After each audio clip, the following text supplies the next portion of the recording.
Driven by the revolutionary ideas of Karl Marx and drawing inspiration from the works of Lenin and Mao Zedong, Indian communists made serious attempts to turn India into a Marxist state.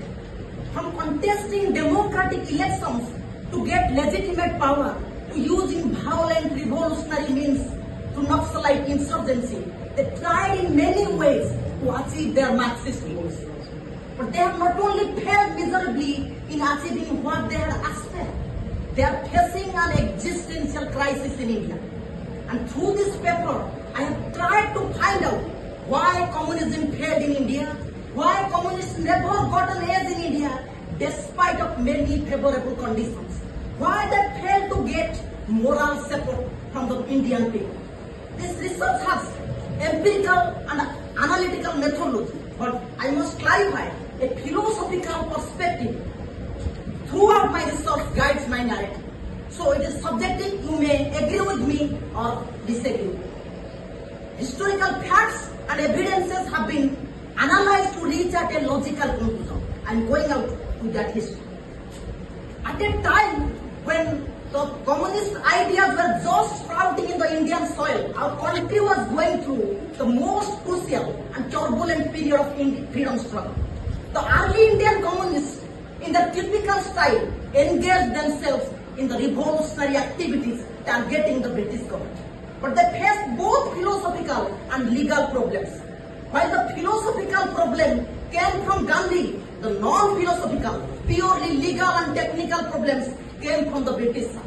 Gandhi's non-violent philosophy, acquiring the central stage in the freedom struggle, left no scope for communists, no scope for any revolutionary philosophy to gain momentum. On the other side, the British government made serious onslaught on the communists by declaring most of the revolutionary groupings as illegal.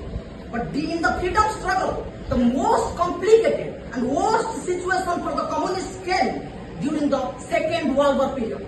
At a time when the Indian National Congress, intensifying struggle against the British government, had launched the historic Quit India movement, the Communist Party of India, under the direction and influence of Soviet Union, was forced to support Britain's stand in the Second World War.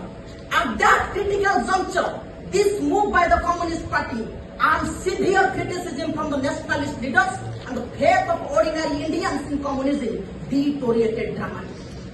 I am coming to another aspect. When India got independence and adopted a democratic political system, the communists had no other option left except accepting democratic politics reluctantly. My friends, this reluctant acceptance of democracy was later proved lethal for the Communist Party.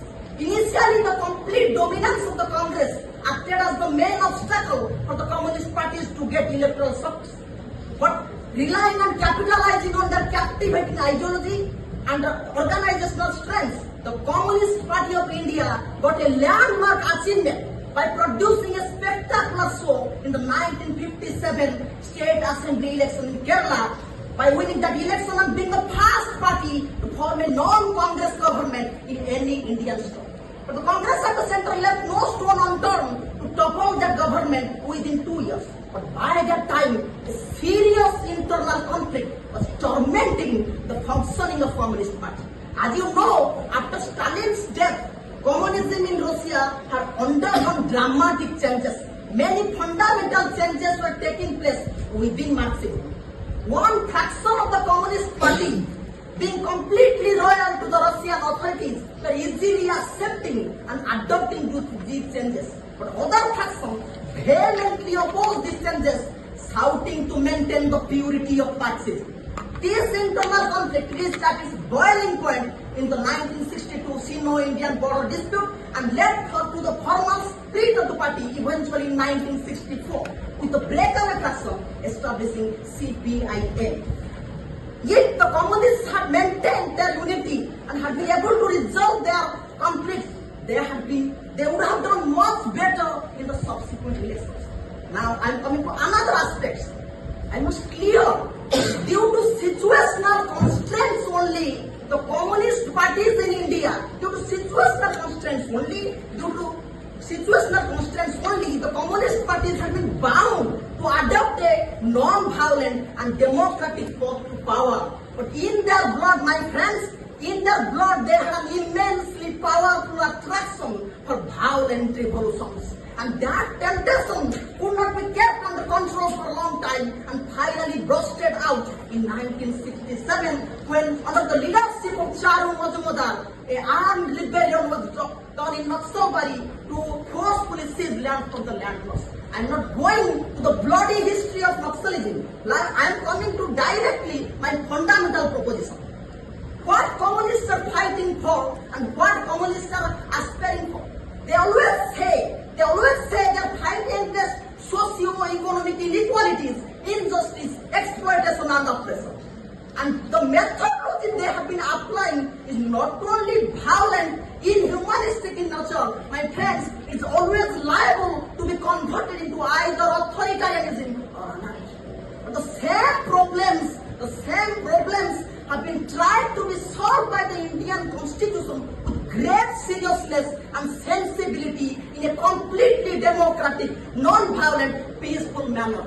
You cannot believe, my friends, the sensibility Indian Constitution has expressed and shown for the problems of the marginalized, deprived and exploited sections of the society is completely unmatchable. My fundamental proposition is, when the democratic means is open, when the constitutional methodologies are available, any unconstitutional, undemocratic attempt to solve a problem involving bloodshed and violence is unreasonable, unjustifiable and unacceptable. And that has really happened, and they have never been able to find moral ground of justification.